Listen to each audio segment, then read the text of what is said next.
It's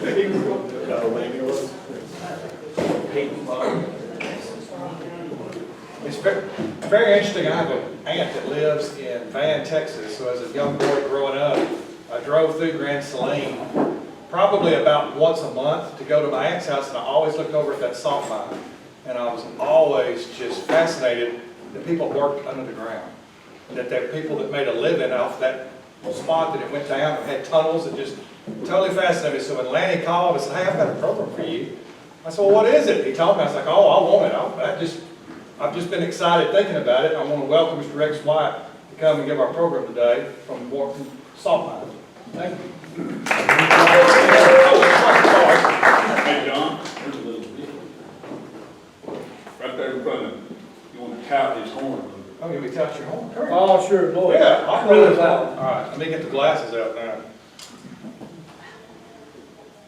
All right, Mr. Rex White was from Grand Saline. That's his hometown. His dad's worked for Morton Salt at the plant in Grand Saline for 42 years. Rex worked at the plant in the summers of 1962 to 64 while attending college at the University of North Texas. Was a high school band director for 16 years and changed careers at the age of 40 to go to work for Morton Salt as a salesman. His first job was as an account executive here in Northeast Texas. Gilmer Feed, which everyone knows here, that was a staple business here in town for a number of years, was one of his accounts. He was promoted to senior account executive in the Dallas-Fort Worth grocery market in 1992. He relocated to Tampa, Florida in 1997 to become the district manager for 5 southeastern states and Puerto Rico. He became the Eastern Region Sales Administration Manager in 2003 and moved to the Chicago headquarters. He was responsible for all consumer product sales in the eastern half of the United States. He retired in 2008 as the National Account Sales Manager and moved back to Grand Saline. Was on the City Council in Grand Saline and became the City Administrator. He retired again in 2017 and is still active in many Grand Saline civic organizations and events. He's here today representing the Grand Saline Salt Palace and the Grand Saline Salt Museum Association. Please give us a good round of applause for Mr. Rex White. Thank you, sir.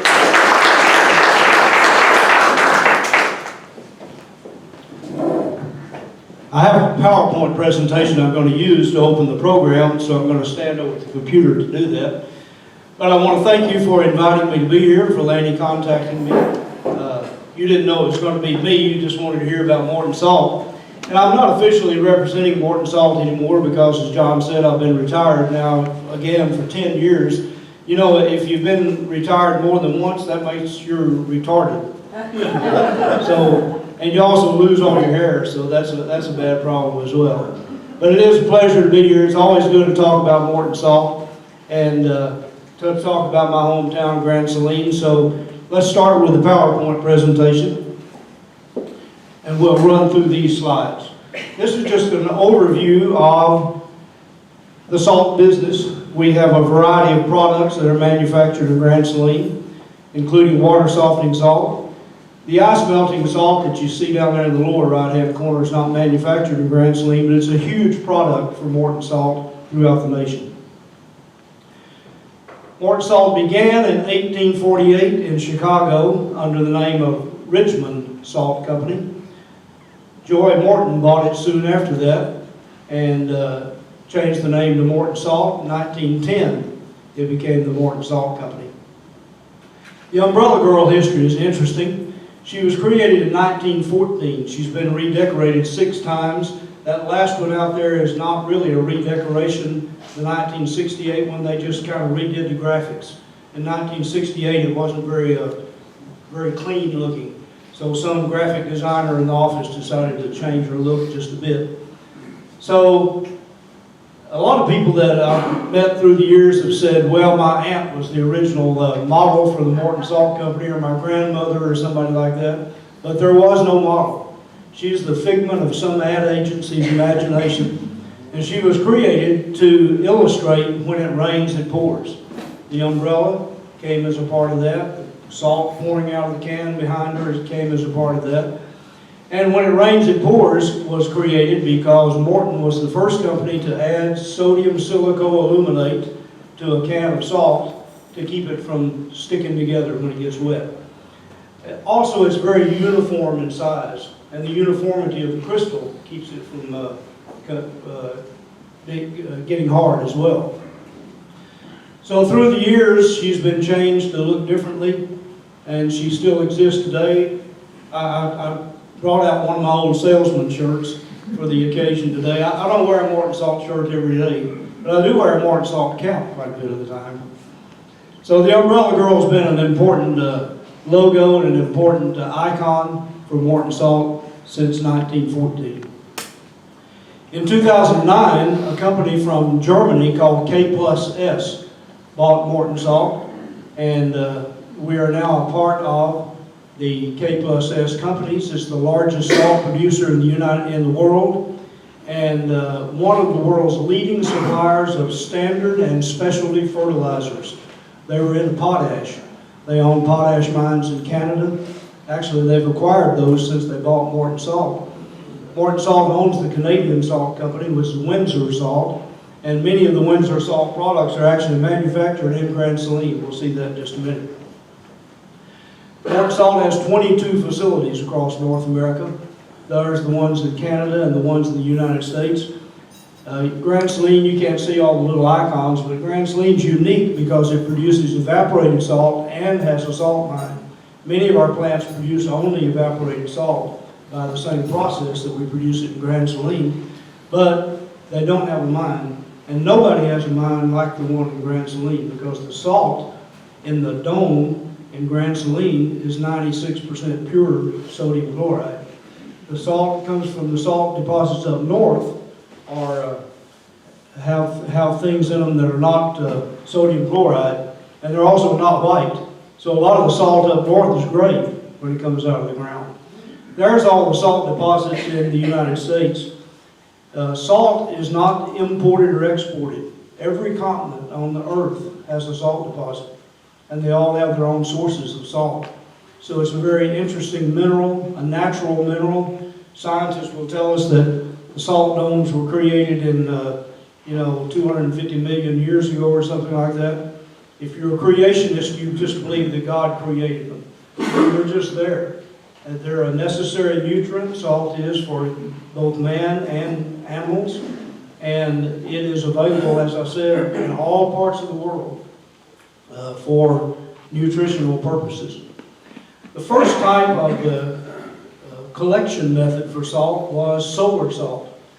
We still have plenty of solar facilities around the U.S., and Morton owns an island in the Bahamas, the island of,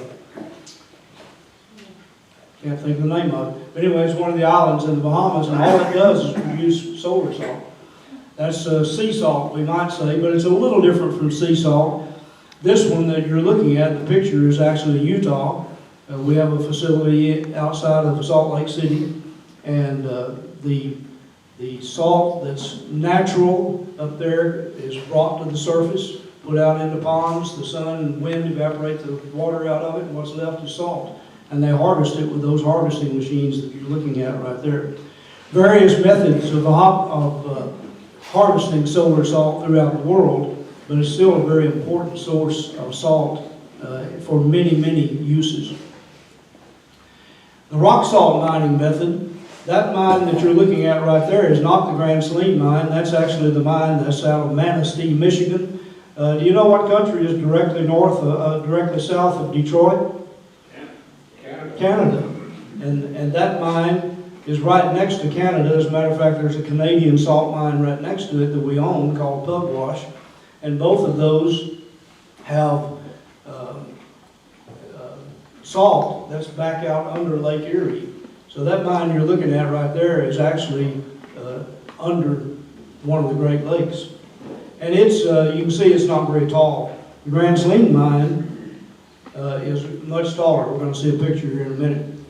Vacuum evaporated method, that's the way you get salt that's on the table. It's vacuum pans, it's heated under pressure, and the heat and the pressure can produce different sized crystals.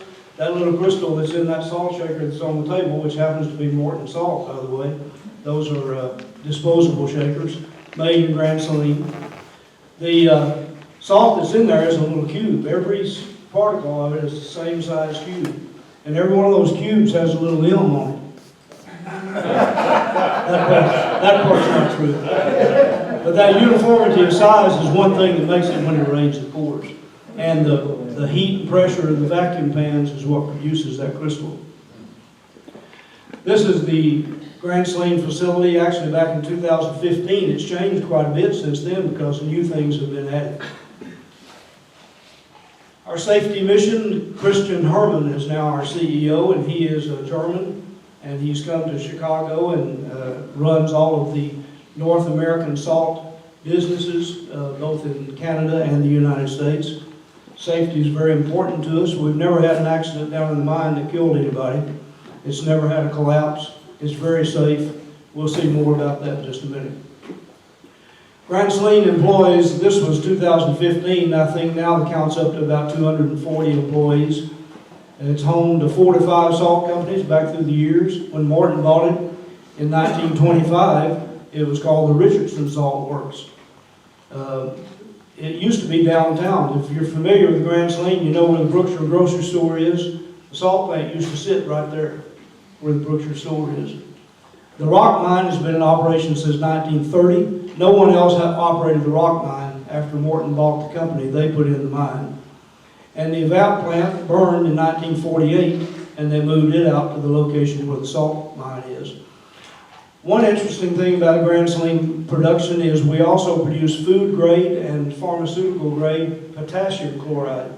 Potassium chloride is salt substitute. So people who are on sodium restricted diets, they have to eat a salt substitute. You can buy it at the grocery store, it just says salt sub. You can buy one that says light salt, which is 50% sodium chloride and 50% potassium chloride. And those are for low sodium diets. Every low sodium product in the United States and Canada is produced in Grand Saline, Texas. No other facility produces it. So it's a very unique, it makes our plant very unique in that we produce food grade and pharmaceutical grade potassium chloride and food grade and pharmaceutical grade evaporated salt and rock salt.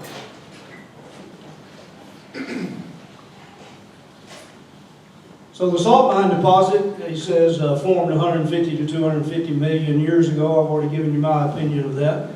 The clear deposit, it's called KLER, that's an industry name, because the salt that's in the mine there is very pure and many of the crystals are clear. I'm going to give you a sample of those here in just a minute.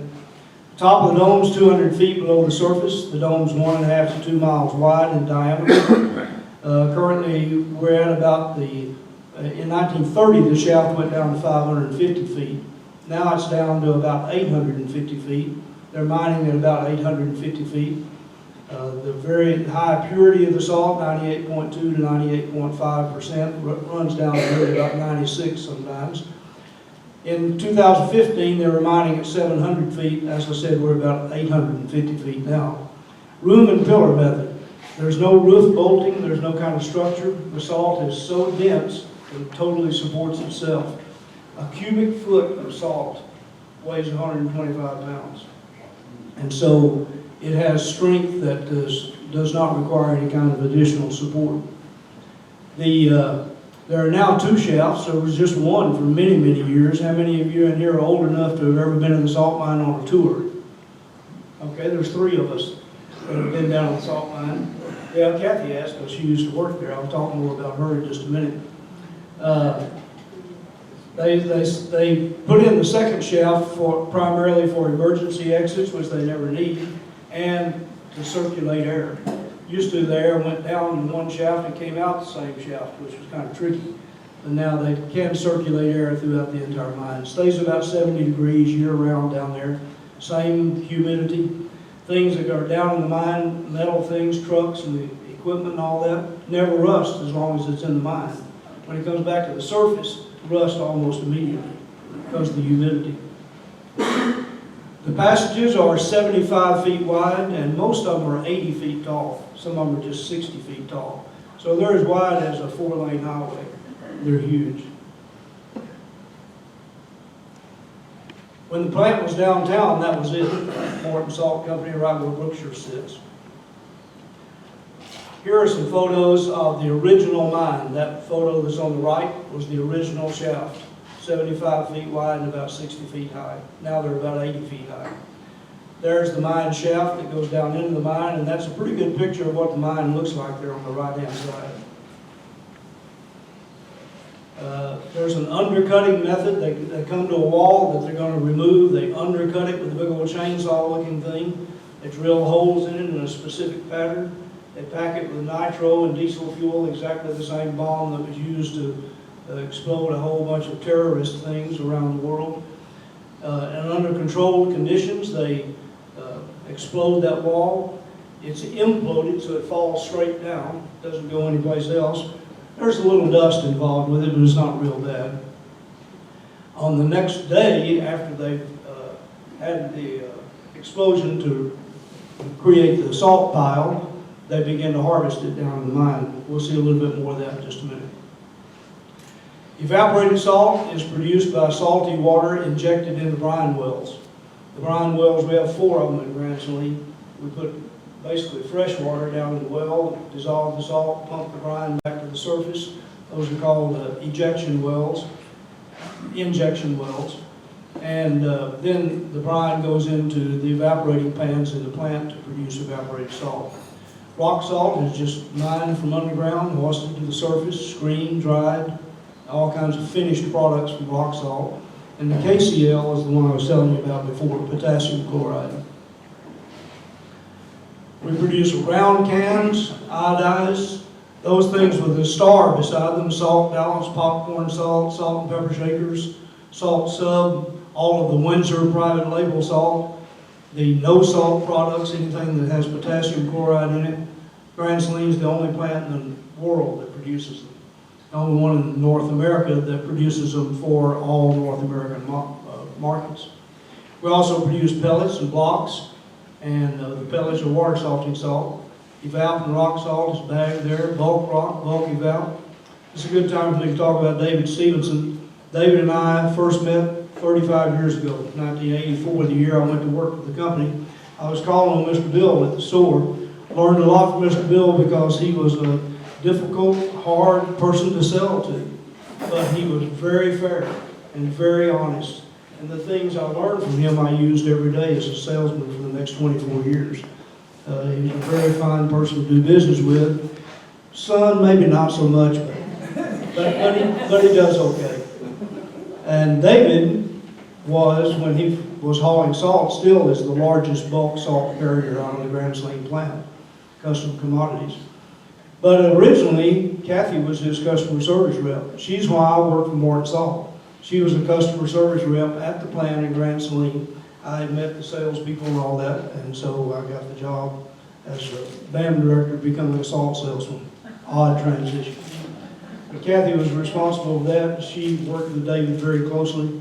So we've had a wonderful relationship with David throughout the years. We sell industrial, medical grade, consumer retail. I was always in the consumer retail side of the business. So there's all my contact information if you ever needed it. Anybody, any questions about any of those things I've said so far? I know that's a lot in a very short period of time. Yes, sir.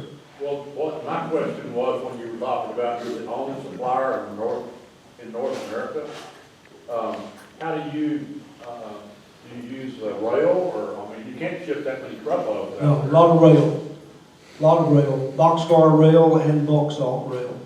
And we're the only supplier for just those packaged products, not for rock salt.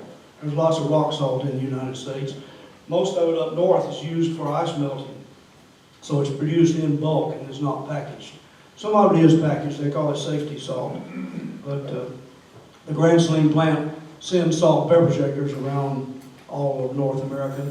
And Windsor table salt is packed in the same size container as light salt. And so the plant at Grand Saline has the equipment to do that. And so all of the table salt that's consumed in Canada is produced in Grand Saline, Texas. All right, I want to talk to you just a little bit. Okay, go ahead. When did they stop the tour? What? 1963 was the last tour. Yeah. My question is about the KCL. And it comes from over there, like sodium chloride, potassium chloride, is that stuff, they're over there in separate deposits, or how do you take? We bring in raw potash. That's a good question, thank you. We buy raw potash, and now it comes from K+S's own company in Canada. It used to come from Cargill Company in New Mexico, but the raw potash comes in rail cars. And then it's processed into a brine, just like sodium chloride is, and processed out in the same way with vacuum fans. And what's left is a pure, 100% pure potassium chloride.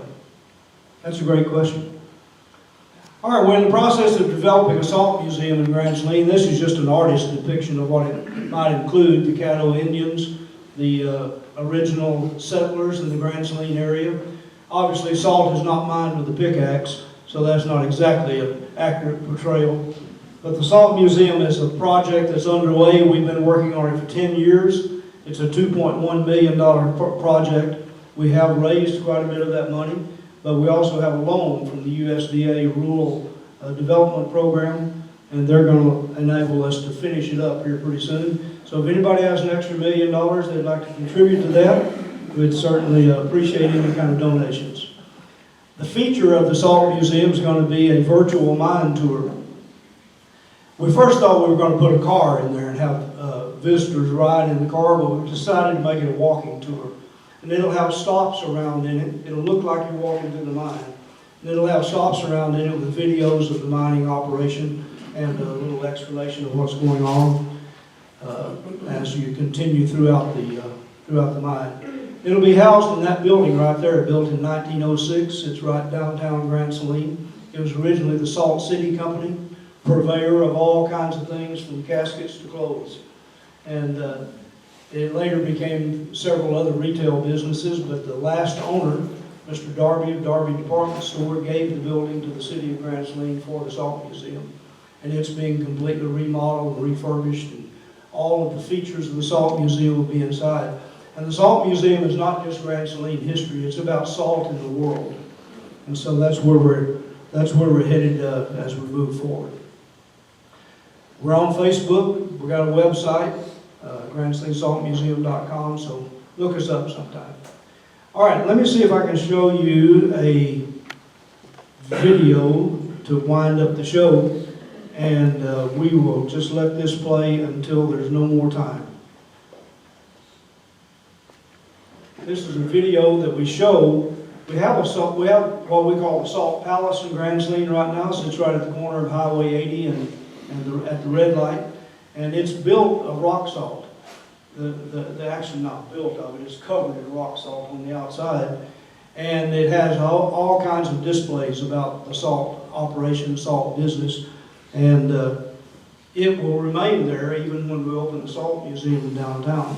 So this video came from the Salt Palace. Has a little introduction, and after that it just goes into things about Grand Saline. So thank you again for allowing me to be here. It's so good to meet all of you and to have a chance to see David and be with him again. And wish all of you the best of luck as you continue with tearing down floats.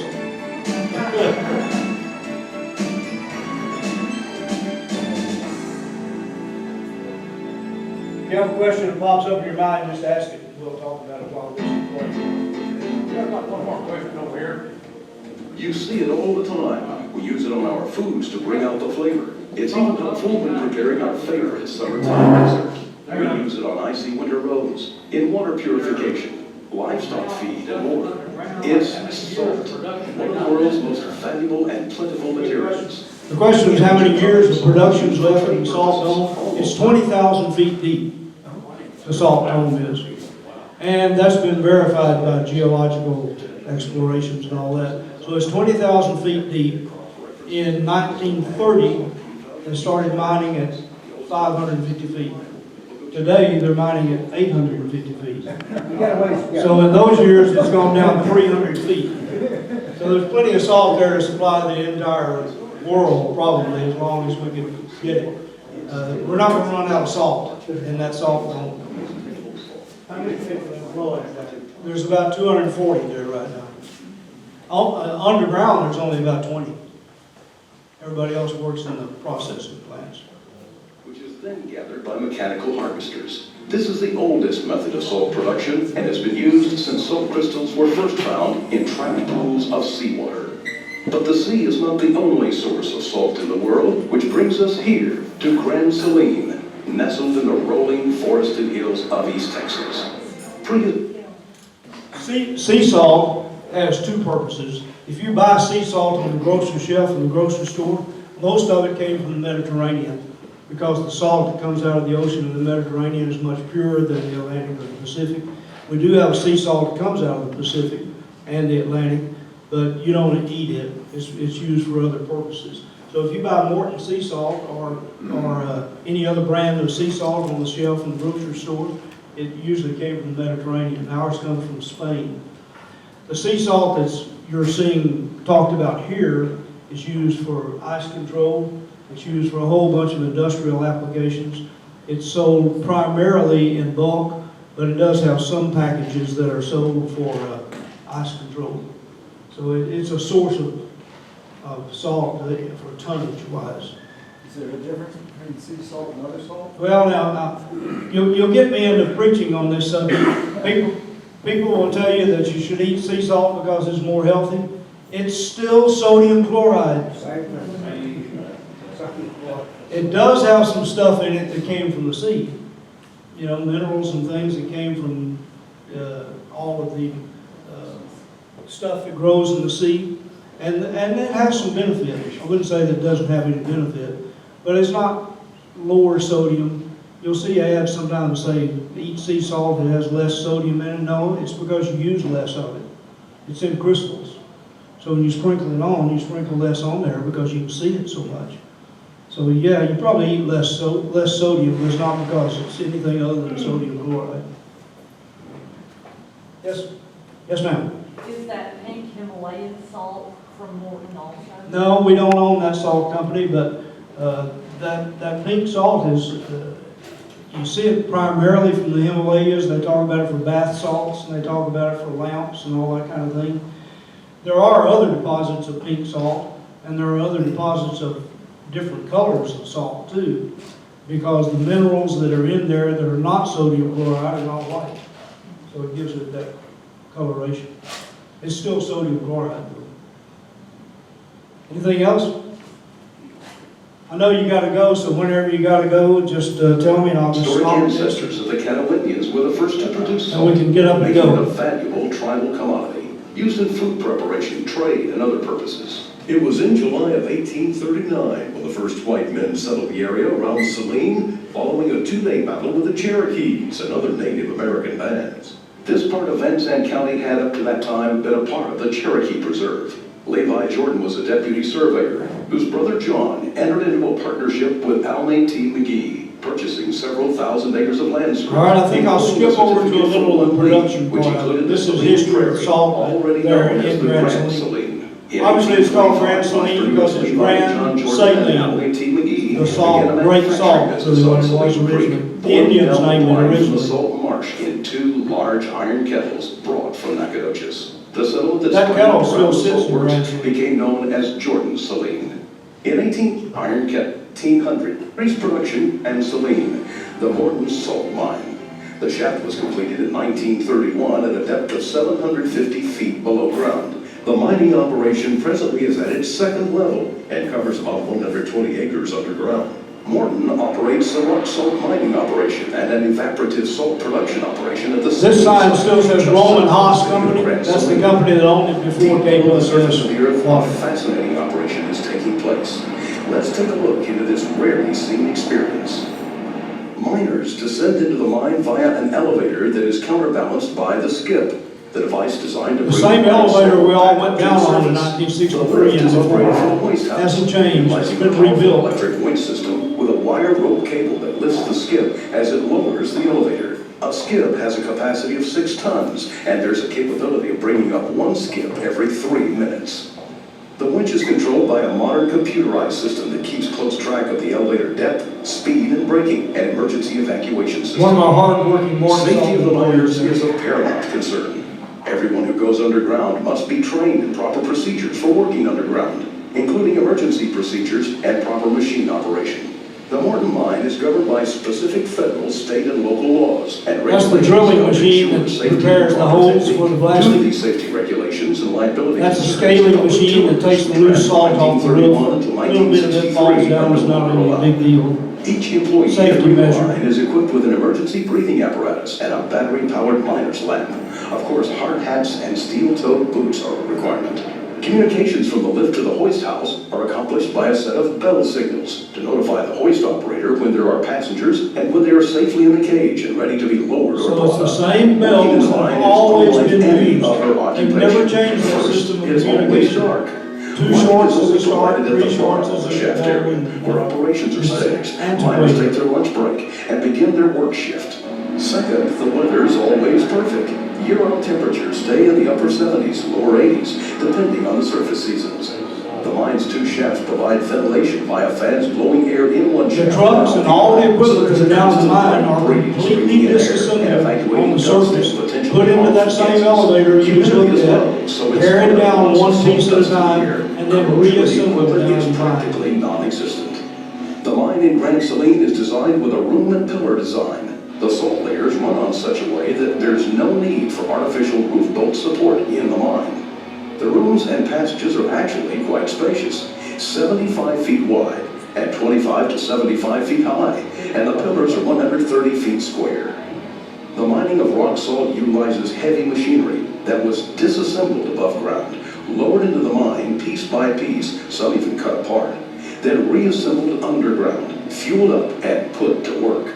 The undercutter is like a giant chainsaw, cutting a 6 to 8 inch high opening 15 feet deep into the salt wall. The undercutter gives the salt relief when the explosives are detonated to blast out the wall of salt. It also helps maintain a level floor. This massive vehicle is a large boring machine that drills the floors and walls with a series of holes in which the explosive charges are placed to blast out the salt. It's operated by a single operator and drills deeply into the salt. Holes are drilled a few feet apart, loaded with explosives. Then the mine is evacuated. At the end of the last Friday shift, the miners are all out and the explosive charge is detonated. After everything settles, work resumes. First, in order to ensure the safety of the miners, the new blasted area must be scaled. This is the removal of loose chunks of salt that have not yet fallen to the floor. These pieces pose a safety hazard to the miners, especially with all the vibration going on in the mine. Here is a high-lift crane enabling a miner to use a scaling bar to pry off the loose salt and remove the hazards. Once the salt is blasted and scaled, the pile of blasted salt is removed by front-end loaders and carried a short distance to a feeder breaker. This mechanism has a large chain assembly that breaks up the larger chunks of salt, then deposits it on a long conveyor system that transports it to the staging area, nicknamed the bottom. Here it is loaded into the skip to be hoisted to the top.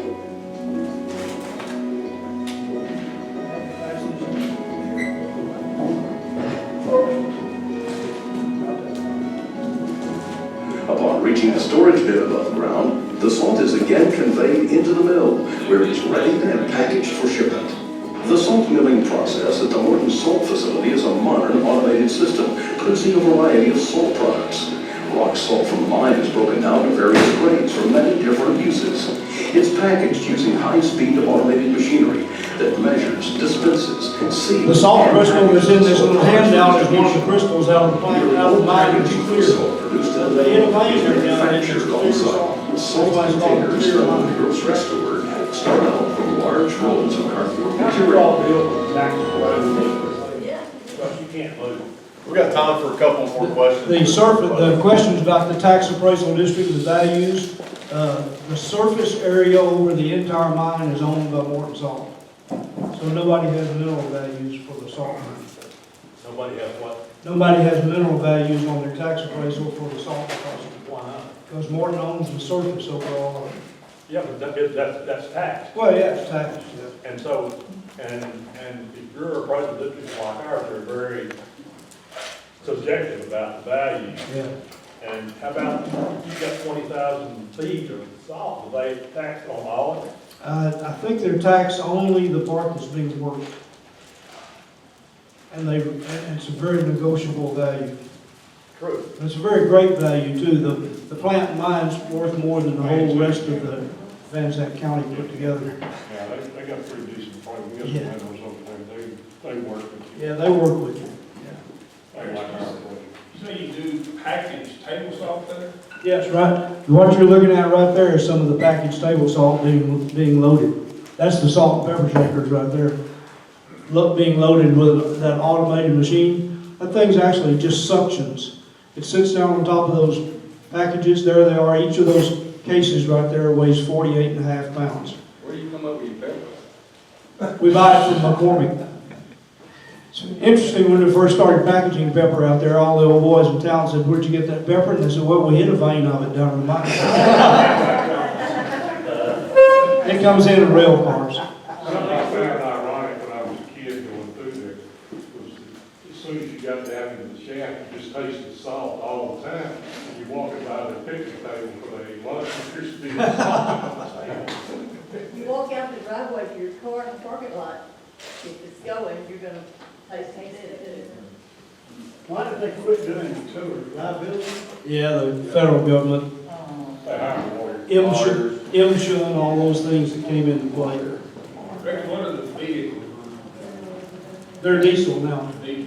Back originally, they were all electric, but they've switched, when they put that second shaft in, they switched to diesel. Those are the vacuum pans you're looking at right there that actually process the table salt and the food grade potassium chloride. They're 3 stories tall. You can't get a full appreciation for how big they are. Yeah, so, whenever they set that little glass off, loosen up so much, could anybody on the surface feel it? Yes, you can. Yeah. Yeah, it's not as bad as it used to be. They've changed the kinds of materials, but yeah, there was a time when at 4 o'clock in the afternoon on Friday, you knew they were blasted. Rex, Kathy, thanks for joining us. Thank y'all for the program.